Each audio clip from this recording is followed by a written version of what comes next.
ಸ್ವಾಭಿಮಾನಿ ನ್ಯೂಸ್ಗೆ ಸ್ವಾಗತ. ಇಂದಿನ ಪ್ರಮುಖ ಸುದ್ದಿಗಳು. ಸಾಗರ ತಾಲೂಕಿನ ಕರೂರು ಮತ್ತು ಬಾರಂಗಿ ಹೋಬಳಿಯ ಗ್ರಾಮಾಂತರ ಭಾಗದಲ್ಲಿ ಅಕ್ರಮವಾಗಿ ಮದ್ಯ ಮಾರಾಟ ಮಾಡಿ ಸಾಮಾಜಿಕ ಸ್ವಾಸ್ಥ್ಯವನ್ನು ಹಾಳು ಮಾಡುತ್ತಿರುವ ವ್ಯವಸ್ಥಿತ ಜಾಲವನ್ನು ಸಂಪೂರ್ಣ ನಿಯಂತ್ರಿಸಿ ಕಾನೂನು ಕ್ರಮ ಕೈಗೊಳ್ಳಬೇಕೆಂದು ದೇಶಿ ಸೇವಾ ಬ್ರಿಗೇಡ್ ಸಾಗರ ತಾಲೂಕಿನ ಬ್ಯಾಕೋಡು, ಬೆಳಗಾವಿ, ಸುಳ್ಳಳ್ಳಿ, ಕಾರಣಿ, ಕಟ್ಟಿನಗಾರು, ಎಸ್ಎಸ್ ಭೋಗ್, ಬಿಳಿಗಾರು ಇತ್ಯಾದಿ ಬಹುತೇಕ ಎಲ್ಲ ಹಳ್ಳಿಗಳ ಅಂಗಡಿಗಳು ಮತ್ತು ಮನೆಗಳಲ್ಲೂ ಕೂಡ ಅಕ್ರಮ ಮದ್ಯ ಮಾರಾಟ ನಡೆಯುತ್ತಿರುವುದರಿಂದ ಸ್ಥಳೀಯ ಗ್ರಾಮಸ್ಥರು, ವಿದ್ಯಾರ್ಥಿಗಳು ಮತ್ತು ಮಹಿಳೆಯರು ಬಹಳಷ್ಟು ಸಮಸ್ಯೆಗಳನ್ನು ಅನುಭವಿಸುವಂತಾಗಿದೆ ಎಂದು ದೇಶಿ ಸೇವಾ ಬ್ರಿಗೇಡ್ನ ಶ್ರೀಧರಮೂರ್ತಿ ಪತ್ರಿಕಾಗೋಷ್ಠಿಯಲ್ಲಿ ತಿಳಿಸಿದ್ದಾರೆ. ಸಾಗರ ತಾಲೂಕಿನಲ್ಲಿ ಅಕ್ರಮ ಮದ್ಯ ಸರಬರಾಜು ಮಾಡುವ ವ್ಯವಸ್ಥಿತ ಜಾಲವೊಂದು ಅಡಗಿದೆ. ಈ ಕೂಡಲೇ ಸಾಗರ ತಾಲೂಕು ಆಡಳಿತ ಇವರ ಮೇಲೆ ಕ್ರಮ ಕೈಗೊಳ್ಳದಿದ್ದರೆ ತಾಲೂಕು ಆಡಳಿತದ ಮೇಲೆ ಸಾರ್ವಜನಿಕರಿಗೆ ಅನುಮಾನ ಬರುವಂತಾಗುತ್ತದೆ. ಈ ಕೂಡಲೇ ಕ್ರಮ ಕೈಗೊಳ್ಳದಿದ್ದರೆ ಆ ಭಾಗದ ಜನ ಉಗ್ರ ಹೋರಾಟಕ್ಕೆ ಅಣಿಯಾಗಬೇಕಾಗುತ್ತದೆ ಎಂದು ಹೇಳಿದರು. ಈ ಸಂದರ್ಭದಲ್ಲಿ ವಿಜಯಕುಮಾರ್ ಜೈನ್, ಕೋದಂಡರಾಮ, ರವಿಕುಮಾರ್, ಡಾಕ್ಟರ್ ರಾಜು, ನಾಗರಾಜ್ ಹೆಬ್ಬಟ್ಟು ಸೇರಿದಂತೆ ಅನೇಕರಿದ್ದರು.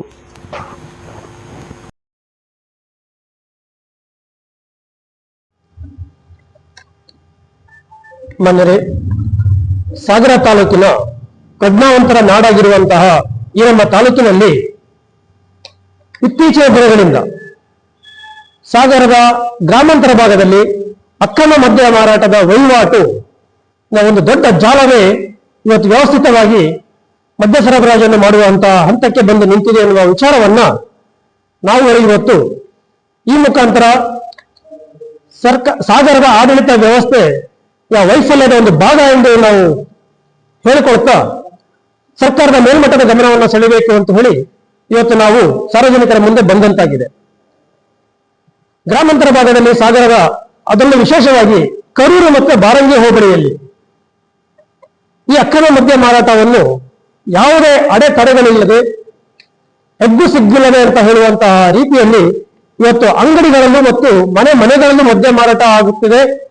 ನಮ್ಮ ಮಕ್ಕಳನ್ನ, ವಿದ್ಯಾರ್ಥಿಗಳಾಗಿರುವಂತಹ ನಮ್ಮ ಮಕ್ಕಳನ್ನ ಉಳಿಸ್ಕೋಬೇಕಾಗಿದೆ. ಇವತ್ತು ಮುಂದಿನ ದಿನ ಅವರ ವ್ಯಾಸಂಗಕ್ಕೆ ಹೋದಾಗ ಇಲ್ಲಿ ನೋಡಿ ಕಲಿಯುವಂತಹ ಅಭ್ಯಾಸಗಳಿಂದ ಅವರ ಜೀವನದ ಮೇಲೆ ಯಾವ್ಯಾವ ಅಡ್ಡ ಪರಿಣಾಮಗಳು ಆಗುತ್ತದೆ ಎಂಬುದನ್ನ ಪೋಷಕರು ಮುಂದೆ ನಮ್ಮೊಂದಿಗೆ ಹೇಳ್ಕೊಳ್ತಾ ಇದ್ದಾರೆ. ಆ ಭಾಗದ ಮಹಿಳೆಯರು, ಇತರ ಮಹಿಳಾ ಸಂಘಟನೆಗಳವರು ಹಾಗೂ ಇನ್ನೂ ವಿಶೇಷವಾಗಿ ಕುದೂರು ಗ್ರಾಮ ಪಂಚಾಯಿತಿ ಮತ್ತು ಚನ್ನಗೊಂಡ ಗ್ರಾಮ ಪಂಚಾಯಿತಿಯವರು ಗ್ರಾಮ ಸಭಾ ನಡಾವಣೆಯನ್ನು ನಡೆಸಿ ಈ ಭಾಗದಲ್ಲಿ ಈ ಅಕ್ರಮ ಮದ್ಯ ಮಾರಾಟದಿಂದ ಆಗುತ್ತಿರುವಂತಹ ಎಲ್ಲ ಸಮಸ್ಯೆಗಳನ್ನ ಗಮನಕ್ಕೆ ಅಬಕಾರಿ ಇಲಾಖೆಯ ಗಮನಕ್ಕೆ ತಂದು ಇದನ್ನ ನಿಲ್ಲಿಸ್ಕೊಳ್ಬೇಕು ಅಂತ ಈಗಾಗಲೇ ಬಹಳಷ್ಟು ಬಾರಿ ಹೇಳಿ ದೂರನ್ನು ಸಹಿತ ದಾಖಲಿಸಿದ್ರು ಯಾವುದೇ ರೀತಿಯ ಕ್ರಮ ಕೈಗೊಂಡಿದ್ದು ಕಂಡು ಬಂದಿರುವುದಿಲ್ಲ. ಈ ಒಂದು ಗಾದೆ ಮಾತಿದೆ ನಮ್ಮ ಹಳ್ಳಿ ಭಾಗದಲ್ಲಿ, ಬಂದೆಯ ಪುಟ್ಟ ಹೋದೆಯ ಪುಟ್ಟ ಅಂತ.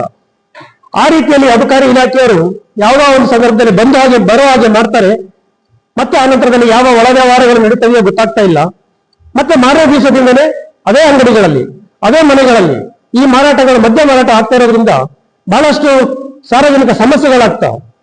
ಈಗಾಗಲೇ ಹಲವಾರು ರೀತಿಯಲ್ಲಿ ಸಂತ್ರಸ್ತರಾಗಿರುವಂತಹ ಈ ಕರೂರು ಬಾರಂಗಿ ಹೋಬಳಿಯ ಈ ರೈತರು, ಬಡ ಕುಟುಂಬಸ್ಥರು ಈ ರೀತಿಯ ಮನೆ ಬಾಗಿಲು ತೆಗೆದ ತಕ್ಷಣದಲ್ಲೇ ನಮಗೆ ಸಿಗುವಂತ ಮದ್ಯ ವ್ಯವಸ್ಥೆ ಬಂದಿರೋದ್ರಿಂದ ಕೂಲಿ ಮಾಡುವುದನ್ನ, ದುಡಿಮೆ ಮಾಡುವುದನ್ನು ಬಿಟ್ಟು ಆ ಅಲ್ಪ ಸ್ವಲ್ಪ ಉಳಿಕೆ ಹಣದಿಂದ ದಿನನಿತ್ಯ ಈ ಮದ್ಯಪಾನಿಗಳಾಗಿ ರಾತ್ರಿ ಹೊತ್ತಲ್ಲ ಹಗಲು ಹೊತ್ತಲ್ಲ ರಸ್ತೆಯಲ್ಲಿ ಬಿದ್ದಿರುವಂತಹ ಸಂದರ್ಭಗಳನ್ನು ಇವತ್ತು ದಿನನಿತ್ಯ ಆ ಭಾಗದ ವಿದ್ಯಾರ್ಥಿ ಸಮೂಹದವರು, ಗೃಹಿಣಿಯರು,